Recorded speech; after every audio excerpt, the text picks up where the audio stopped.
Hi, and welcome to another Multilingual Monday. Today we're going to be talking about a vocabulary teaching strategy called the Frayer Model.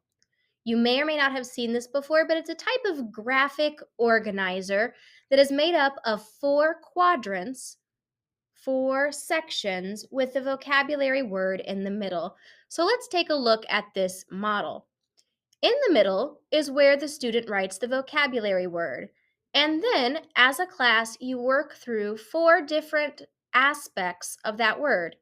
You start with the definition. What does the word mean? Then, characteristics of the word. And then finally, synonyms and antonyms, or in some cases, they will do examples and non examples. This depends on the word or also the age level of the student and what makes more sense to them. For example, examples and non examples might be easier with kindergartners and first graders who don't know the word synonym and antonym yet. So let's take a look at some examples of the Frayer model. Here's an example with a math vocabulary word, right triangle. Everything that's blue on this page represents what the student would write. They would write the word in the center, and then here they have a basic definition. It's a triangle with a right angle. Characteristics: three sides, one right angle. You might want to put three angles, because it's a triangle. Whatever you as the teacher wanted them to have as the characteristics of that word. And then we have some examples of a right triangle. And then we also have some non-examples, and that helps students really narrow down what a right triangle is. Because if we don't do non-examples, a multilingual language learner who is still working on some of that academic vocabulary, they might think this refers to all triangles, all shapes with three sides and three angles. But by giving examples of the word and non-examples of the word, we help narrow it down even more so they can see, okay, this isn't talking about all triangles, it's only talking about the ones that have a 90-degree angle. Let's look at another example. This one is for science, and it's the word mammal.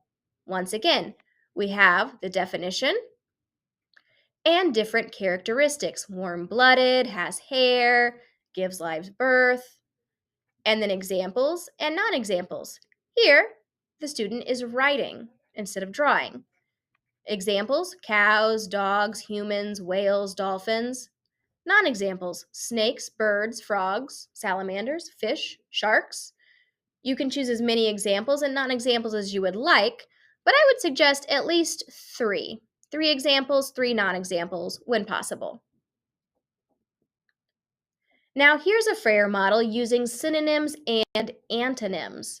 This is something you might do with older students, or you might do it with certain types of vocabulary that might not be as easy to choose examples and non-examples for.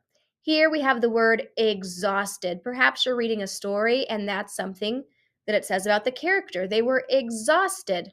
Well, what does that mean? Extremely tired. What are the characteristics of being exhausted? Tired, no energy, can't stay awake. Once again, whatever you feel like are the important characteristics of that word that the students need to understand.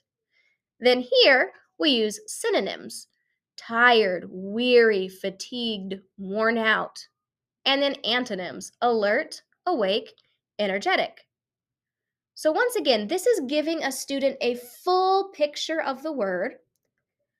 It's giving them characteristics of the word, and also by doing examples and non-examples, or synonyms and antonyms, it really helps them narrow down their focus on the definition and helps avoid errors such as thinking that right triangle refers to all triangles.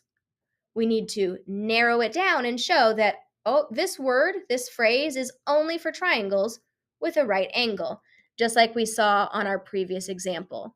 So this is the Frayer model. This is something you can easily look up to see more examples of, to find templates to use in class, or if you'd like a copy of my template, let me know and I can get that to you. I hope you enjoyed this Multilingual Monday.